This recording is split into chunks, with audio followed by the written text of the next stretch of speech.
So this is a problem that was emailed to me. This is actually in the practice homework for section 3.2, and this is question number 7 there. So as you know, throughout section 3.2, you have been learning how to construct truth tables to determine the truth value of these compound statements. My biggest piece of advice to you when you're looking at a compound statement is don't try to go all the way to the final answer.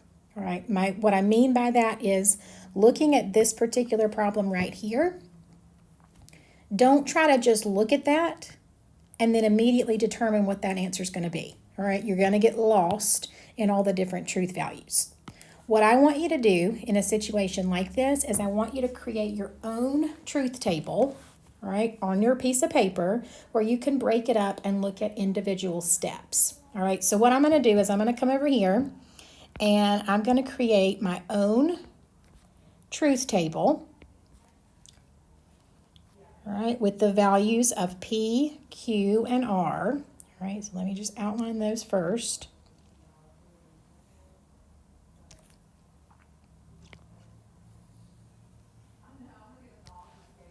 All right, so those truth values as they're given, I'm just going to write those out here.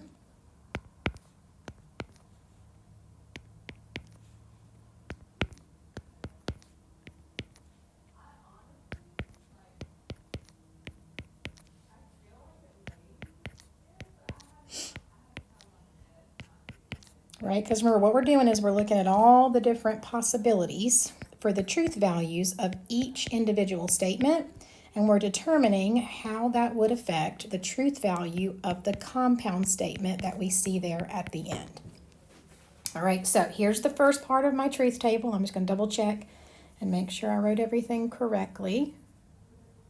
All right, now what I'm going to do next in this truth table is one step at a time. All right, so I'm going to come over here, and the first thing that I like to look for is if I have any negations. All right, and if I do, then I'm going to go ahead, make a column for what I need here, which is the negation of Q. All right, so here's our Q column. When we negate it, we're just going to take each truth value and change it. So if it's true, it becomes false. If it's false, it becomes true. Okay, so again, I was just looking at each truth value here for Q. And for the negation, I'm changing it to the opposite. All right, that's one piece of information that I need. All right, I look for negations first. Then I'm going to go to anything in parentheses, because if it's in parentheses, you got to do it before the other. All right, so what's in parentheses here is going to be my next column in my truth table, which is P, and this is a conjunction, R.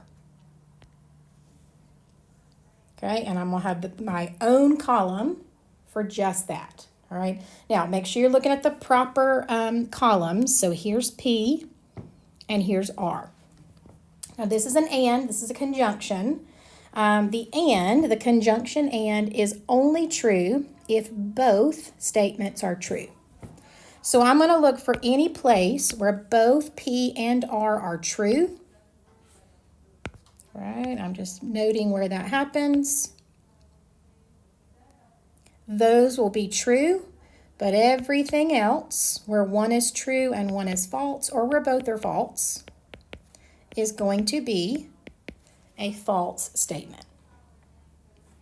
Right, so again, I'm looking at column P and column R, doing the conjunction, which is only true if both are true. And only now am I ready to look at the entire compound statement, right? Because I've done a column for each individual step. So that final compound statement is not Q and another conjunction, and the one that we just did, which is P and R.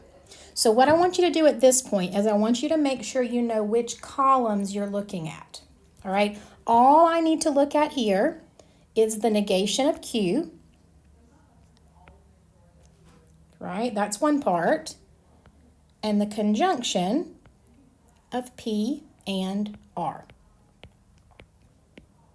Right? And what I need to do is a conjunction between just these two columns. So the rest I don't even need at this point. This is another and, right? And statements, the conjunction is only true when both are true. So if I've got one true and one false, or both false, right? That conjunction is going to be false. If they're both true, then I will have a true compound statement. And only now am I ready to answer this question. Okay, so notice how I did that. I took each individual step. They don't always have you do that in the problem. That doesn't mean you don't need to do it. All right, you can't go straight to the compound statement. You need to create a column for every part of that compound statement.